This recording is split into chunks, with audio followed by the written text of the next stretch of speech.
is picking up the same destructive habits right here at home.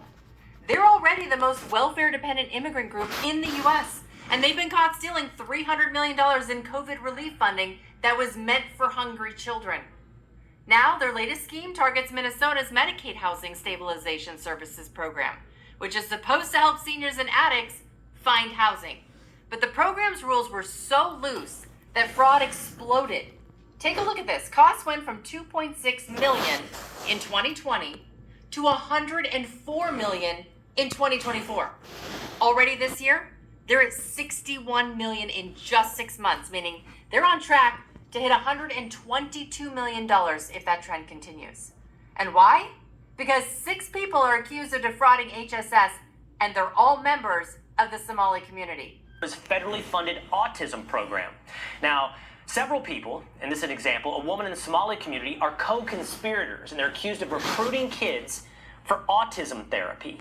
They brought in families, had them convinced to get their kids diagnosed as autistic. In fact, these families ultimately ended up having various social services bid for their children, competing with the number and size of check that they would get. It didn't matter if the kids had autism. And what happened? Autism claims to Medicaid surged. In 2018, $3 million. By 2023, listen here, from $3 million to $400 million.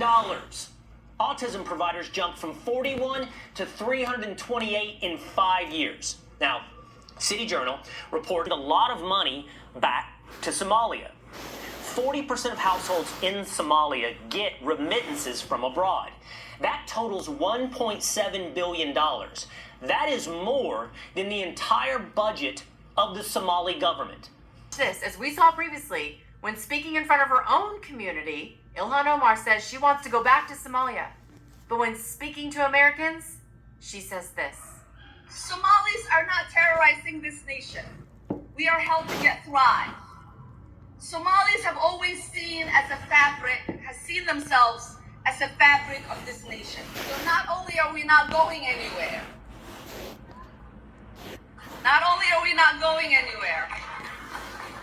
we are not going to allow anybody to make us feel less Minnesotan or less American. Last I checked, stealing COVID relief funds and illegally grifting millions under the fake banner of autism charities is not helping this country thrive. Your actions are the polar opposite of your sanctimonious rhetoric, which means you cannot be trusted, period.